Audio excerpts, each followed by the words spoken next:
दोस्तों, भारत में नक्सलवाद एक ऐसी विचारधारा और आंदोलन रहा है जिसने दशकों तक देश की आंतरिक सुरक्षा, राजनीति और विकास को प्रभावित किया है।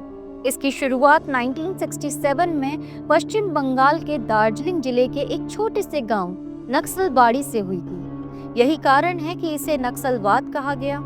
इस आंदोलन का नेतृत्व चारू मजूमदार, कानू सान्याल और जंगल संताल जैसे नेताओं ने किया, जिन्होंने माओवादी विचारधारा को अपनाते हुए ये तर्क दिया कि भारत की संसदीय व्यवस्था पूंजीपतियों और जमींदारों के हाथों में है और गरीब किसानों, आदिवासियों तथा मजदूरों के लिए इसमें कोई स्थान नहीं है। नक्सलबाड़ी में पहली बार जब जमीन पर कब्जे को लेकर सशस्त्र संघर्ष हुआ तो ये केवल एक स्थानीय विद्रोह नहीं रहा, ये एक चिंगारी थी जिसने जल्द ही पूरे भारत के कई हिस्सों में आग की तरह फैलना शुरू कर दिया।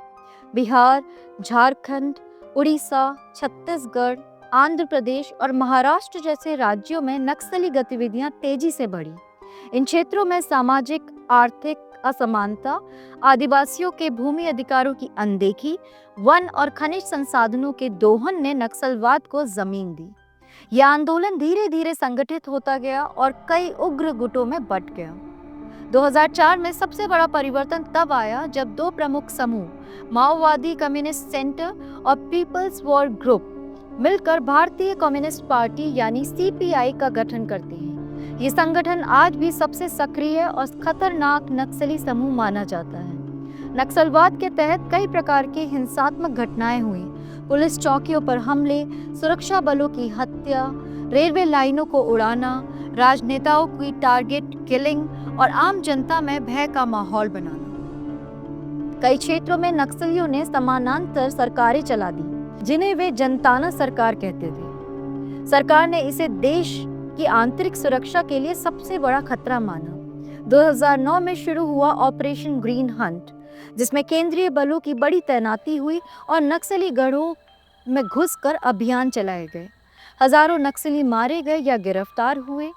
साथ ही सरकार ने ये भी समझा कि ये केवल सैन्य संघर्ष नहीं है, इसलिए शिक्षा, स्वास्थ्य, सड़कों, बिजली और रोजगार जैसे क्षेत्रों में विकास कार्य तेज हुए।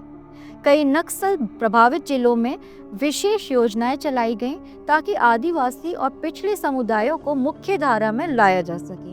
बीते कुछ वर्षों में नक्सल प्रभावित जिलों की संख्या में तेजी से गिरावट आई है। जहां पहले करीब 200 जिले प्रभावित थे, अब ये संख्या घटकर 50 से भी कम रह गई है। इसी पृष्ठभूमि में भारत के गृह मंत्री अमित शाह ने एक घोषणा की कि सरकार मार्च 31, 2026 तक देश से नक्सलवाद का पूरी तरह से खात्मा करने के लिए प्रतिबद्ध है। उन्होंने ये भी कहा कि अब समय आ गया है कि नक्सल प्रभावित क्षेत्रों में विकास को तेज गति दी जाए ताकि इस विचारधारा की जमीन ही खत्म हो जाए। आज भले ही नक्सलवाद अपनी चरम सीमा से नीचे आ चुका है, लेकिन ये खतरा तब तक पूरी तरह समाप्त नहीं हो सकता जब तक हम उन सामाजिक, आर्थिक और राजनीतिक कारणों को दूर न करें जिनकी वजह से ये विचारधारा पनपी थी। बंदूक के साथ साथ विश्वास, न्याय और विकास ही इस दीर्घकालिक समस्या का स्थायी समाधान है। जय हिंद।